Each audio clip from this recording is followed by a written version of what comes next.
사도신경 하심으로 2022년도 2월 17일 목요일 온라인 아침 기도에 하나님께 올려드리겠습니다. 전능하사 천지를 만드신 하나님 아버지를 내가 믿사오며 그 외아들 우리 주 예수 그리스도를 믿사오니 이는 성령으로 잉태하사 동정녀 마리아에게 나시고 본디오 빌라도에게 고난을 받으사 십자가에 못 박혀 죽으시고 장사한 지 사흘 만에 죽은 자 가운데서 다시 살아나시며 하늘에 오르사 전능하신 하나님 우편에 앉아 계시다가 저리로서 산자와 죽은 자를 심판하러 오시리라. 성령을 믿사오며 거룩한 공회와 성도가 서로 교통하는 것과 죄를 사하여 주시는 것과 몸이 다시 사는 것과 영원히 사는 것을 믿사옵나이다. 아멘. 찬송가 393장 찬송하시겠습니다.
하나님 아버지 감사합니다. 오늘도 또 새로운 목요일 하루를 시작할 수 있도록 은총 내려주시고 무엇보다 오늘 하루 시작하기 첫 시간에 주님이 부르심에 순종함으로 주 앞에 나와 머리를 숙입니다. 하나님 오늘도 말씀을 통해서 오늘 하루 어떤 길로 저희들을 인도하시는지 바르게 깨닫게 하시고 순종케 하여 주셔서 오늘도 주님이 예비하신 말씀의 능력으로 시작할 수 있는 복된 하루가 되게 하여 주셔서 오늘도 주님과만 동행하는 하루가 되게 하여 주옵소서. 감사드리오며 우리 주 예수 그리스도의 이름으로 기도드리옵나이다. 아멘. 이 아침에 하나님이 주시는 말씀은 신약성경 요한복음 7장 53절부터 8장 11절까지 말씀입니다. 화면을 보시면서 7장 53절부터 함께 합독하시겠습니다. 다 각각 집으로 돌아가고 예수는 감람산으로 가시니라. 아침에 다시 성전으로 들어오시니 백성이 다 나오는지라 앉으사 그들을 가르치시더니 서기관들과 바리새인들이 음행 중에 잡힌 여자를 끌고 와서 가운데 세우고 예수께 말하되 선생이여 이 여자가 가늠하다가 현장에서 잡혔나이다. 모세는 율법에 이러한 여자를 돌로 치라 명하였거니와 선생은 어떻게 말하겠나이까? 그들이 이렇게 말하면 고발할 조건을 얻고자 하여 예수를 시험함이러라. 예수께서 몸을 굽히사 손가락으로 땅에 쓰시니 그들이 묻기를 맞이하냐는지라. 이에 일어나 이르시되 너희 중에 죄 없는 자가 먼저 돌로 치라 하시고 다시 몸을 굽혀 손가락으로 땅에 쓰시니 그들이 이 말씀을 듣고 양심의 가책을 느껴 어른으로 시작하여 젊은이까지 하나씩 나가고 오직 예수와 그 가운데 섰는 여자만 남았더라. 예수께서 일어나서 여자 외에 아무도 없는 것을 보시고 이르시되 여자여 너를 고발하던 그들이 어디 있느냐? 너를 정죄한 자가 없느냐? 대답하되 주여 없나이다. 예수께서 이르시되 나도 너를 정죄하지 아니하노니 가서 다시는 죄를 범하지 말라 하시니라. 아멘. 여러분, 우리는 오늘도 하루를 시작하기 전에 하나님 앞에 나왔습니다. 여러분, 구약시대는요 아무나 하나님 앞에 나올 수 없었습니다. 그런데 오늘날 우리는 마음만 먹으면 아무 때나 하나님 앞에 나올 수 있게 되었습니다. 예수님이 우리 대신 십자가에 달려 피 흘려 주심으로 말미암아 우리는 죄 용서를 받았기 때문입니다. 그래서 우리는 사죄의 은총에 감사하면서 하나님 앞에 나와 하나님의 베푸시는 은혜를 받고 하루를 시작하는 겁니다. 그러나 우리가 이 사죄의 은총을 잊어버리는 순간 우리는 자신이 처음부터 의인이었다고 착각하게 됩니다. 죄사함의 은혜를 잊어버릴 때 이처럼 우리는 교만에 빠지게 되는 겁니다. 오늘 본문에 보면 가르치시는 예수님의 모습이 나오는데요. 2절 말씀을 보면 감람산에 기도하러 가셨다가 아침에 예수님은 다시 성전으로 가셔서 그곳에 모인 사람들을 향해 말씀을 전하십니다. 예수님의 가르침을 받고 있던 사람들 중에 3절에 보니까 서기관과 바리새인들이 있었습니다. 여러분, 바리새인들은요 자기들 딴에는 율법을 잘 지키며 살고 있다고 자부하던 그런 사람들이었습니다. 그리고 서기관들은 하나님의 말씀을 기록하는 일을 하는 사람들이었습니다. 그러니까 이들은 스스로 자기들만큼 율법을 잘 아는 사람은 드물다고 생각하고 있었습니다. 스스로 의인이라고 여기고 있었던 겁니다.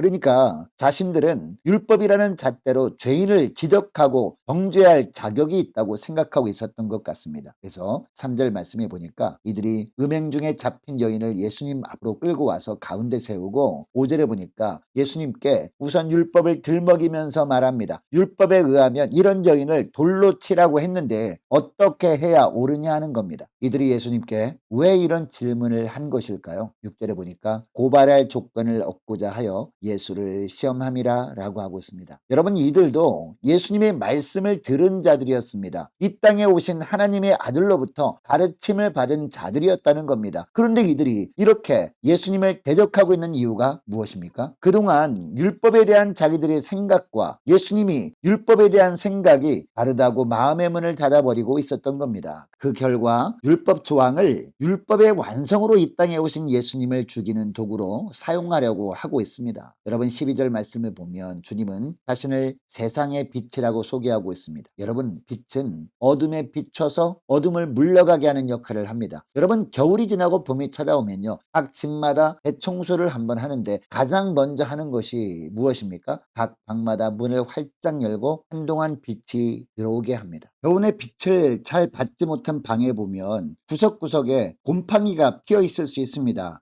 그런데 이 곰팡이를 제거하는 가장 효과적인 방법이 햇빛이 들어오게 하는 것이기 때문이죠. 여러분, 오늘 본문에서 주님이 성전에서 말씀을 가르치신 이유가 무엇일까요? 그곳에 모여있던 대부분의 사람들은 너무도 오랜 세월 동안 어둠 가운데 있던 사람들이었기 때문입니다. 그래서 말씀의 빛을 그들 심령 가운데 비치게 함으로 그 가운데 있는 죄가 드러나게 하려고 하신 겁니다. 깨닫고 회개하고 정결한 심령으로 변화되게 하려고 그렇게 하신 겁니다. 그런데 서기관들과 바리새인들은 주님의 말씀이 선포될 때에 자기들이 알고 있는 것과 다르다고 마음의 문을 꽁꽁 닫아버리고 가버린 겁니다. 그러니까 주의 말씀의 빛이 10년 가운데 임할 수 없었고 결국 회개에 이르지 못하고 오히려 예수님을 대적하는 일을 하고 말았던 겁니다. 여러분, 오늘 이 아침에 주님은 우리에게도 말씀을 주시는 이유가 무엇일까요? 우리의 삶에 낡고 부패한 영역이 있기 때문 아닐까요? 그래서 우리의 삶에 말씀의 빛이 비추임으로 이런 부분들이 다 물러가게 할 필요가 있기 때문에 주님께서 이 아침에 우리에게 말씀의 빛을 비춰주시는 겁니다. 이것을 기억하시고 마음의 문을 활짝 열고 말씀을 받으심으로 말미암아 말씀의 빛이 저와 여러분의 심령 속에 임하게 하는 여러분 될 수 있기를 원합니다. 주께서 말씀의 빛을 비춰주실 때 죄악이 다 드러나 주님 앞에 회개함으로 다시 사죄의 은총을 받으시는 복된 저와 여러분 될 수 있기를 원합니다. 계속해서 6절 말씀부터 보니까 돌이키게 하시는 예수님을 소개합니다. 6절 말씀을 보면 바리새인들과 서기관들이 율법 조항을 내세우면서 예수님을 압박합니다. 여러분, 예수님은 율법의 완성으로 이 땅에 오신 분입니다. 그러니까 예수님보다 율법을 가장 확실하게 이해하는 분은 이 땅에 없습니다. 마태복음 22장에 보면 한 율법사가 예수님께 수많은 율법 중에 어느 율법이 제일 크냐는 질문을 합니다. 이때 예수님은요, 침묵하지 않으시고 뭐라고 합니까? 온 율법을 하나님을 사랑하고 이웃을 사랑하는 것이라고 두 마디로 요약해 주십니다. 여러분, 모든 율법을 정확하게 이해하지 않고서는 이런 대답을 할 수가 없습니다. 이처럼 예수님은요,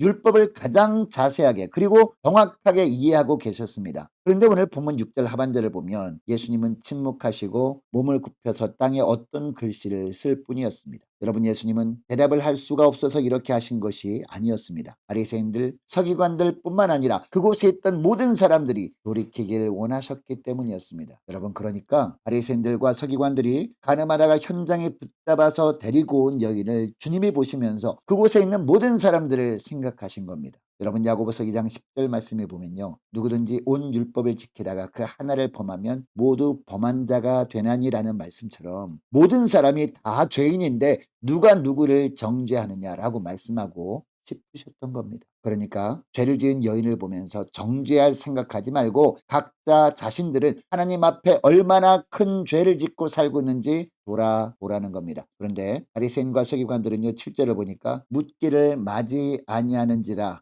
라고 하고 있습니다. 땅에 글씨를 쓰고 계신 주님을 향해 빨리 말하라고 학달했다는 겁니다. 여러분, 결국 예수님은 율법을 다 아시면서도 그들을 향해 율법 조항을 말씀하시지 않고 7절 하반절에 보니까 뭐라고 하십니까? 너희 중에 죄 없는 자가 먼저 돌로 치라 라고 말씀하십니다. 여러분, 이 말씀은 곳에 있는 사람들을 책망하는 말씀이 아니었습니다. 다른 사람의 티를 보기 전에 각자 자기의 눈에 있는 들보를 보라는 겁니다. 자기에게 있는 들보를 먼저 빼낸 후에 다른 사람의 눈에 티가 있음을 책망하라는 겁니다. 어떻게 할 수 있느냐? 9절을 보면 알 수 있습니다. 9절 말씀을 보면 그들이 이 말씀을 듣고 양심의 가책을 느껴 어른으로 시작하여 젊은이까지 하나씩 하나씩 나가고 오직 예수와 그 가운데 섰는 여자만 남았더라 라고 하고 있습니다. 대부분의 사람들이 주님이 이 말씀을 듣고 양심의 가책을 느낀 겁니다. 이것을 보면 예수님이 하신 말씀은 어떤 말씀이었는지 알 수 있습니다. 여인의 죄를 지적만 하지 말고 율법에 비추어서 자신에게 있는 허물은 없는지 돌아보라는 의미로 말씀하신 겁니다. 여러분, 오늘날도 보면 우리 주위에 본문에 나오는 여인처럼 허물이 있는 지체들을 종종 보게 되죠. 그러면 사람들은 그 사람을 향해 돌을 던지려고 합니다. 하나님의 말씀을 빙자해서 그 사람을 정죄하려고 한다는 겁니다. 그러나 그때마다 주님은 우리에게도 동일하게 말씀하십니다. 죄 없는 자가 먼저 불로 치라 라고 말씀하십니다. 여러분, 하나님의 우리에게 말씀을 주신 이유는요, 그것으로 다른 사람을 정죄하라고 주신 것이 아닙니다. 여러분, 말씀은 영혼의 거울이거든요. 그러니까 말씀을 통해 날마다 내 영혼을 들여다보라고 말씀을 주시는 겁니다. 그래서 얼마나 말씀에서 벗어난 삶을 살았는지 깨달으라고 말씀을 주시는 겁니다. 여러분, 10절을 보면 주님의 말씀을 듣고 모든 사람들이 다 어떻게 합니까? 돌멩이를 내려놓고 예수님 곁을 떠나갑니다. 그리고 그곳에 있는 사람은 예수님과 가늠한 여인뿐이었습니다. 그리고 주님이 말씀하시죠. 주님도 여인을 정죄하지 않을 테니 다시는 가서 죄를 범하지 말라라고 하십니다. 여러분, 죄사함의 은총을 받은 것은 앞으로 죄를 지어도 되는 것을 의미하는 것이 아닙니다. 죄사함의 은혜를 주신 하나님께 감사하면서 더욱더 죄를 멀리하는 삶을 사는 것을 의미합니다. 이렇게 할 때 죄를 사해 주신 주님의 은혜에 보답하는 것입니다. 여러분, 이것을 기억하고 말씀을 가지고 지체들을 정죄하고자 하는 돌을 내려놓을 수 있기를 원합니다. 예수님도 정죄하지 않는 지체를 자신을 정죄하려고 하기보다 말씀을 통해 날마다 내 자신을 돌아보고 회개할 기회로 삼는 여러분 될 수 있기를 원합니다. 죄사함의 은혜에 감사하면서 더욱더 죄를 멀리하는 경건한 삶을 사는 오늘 하루가 될 수 있기를 주의 이름으로 축복합니다. 오늘 말씀을 기억하고 함께 기도하기를 원하는 것은 이렇게 기도했으면 좋겠습니다. 하나님, 말씀의 빛을 비춰주실 때 죄악이 다 드러나 죄를 회개하게 하시고 죄사함의 은총을 덧입을 수 있도록 축복해 주옵소서. 말씀으로 지체를 정죄하려고 하기보다 말씀의 거울을 통해 나 자신을 더 들여다보고 회개할 기회로 삼을 수 있도록 도와주옵소서. 하나님, 죄사함의 은혜에 감사하면서 더욱 죄를 멀리하는 삶을 살게 하옵소서. 하나님, 올해 세움받을 일꾼들 모두 순종케 하여 주옵소서. 같이 기도하길 원합니다. 많은 환호를 위해서 기도해 주시되 특별히 우리 조복래 권사님 다음 주 수요일날 입원해서 다음 주 목요일날 수술날 예정인데요. 위해서 기도해 주시기 바랍니다. 대입을 앞둔 우리 자녀들, 취업을 앞둔 우리 자녀들이 앞날을 위해서 함께 기도하기를 원하고 군문에 있는 이시훈 형제를 위해서 우리 함께 기도하기를 원하고 우리 선교사님들을 위해서 나라 민족을 입혀달라고 함께 기도하기를 원하고 우리 교회의 앞날을 주님 선하게 인도해달라고 함께 기도하기를 원하고 저와 여러분이 가지고 나온 기도 제목을 놓고 우리 함께 기도하기를 원합니다. 기도하겠습니다.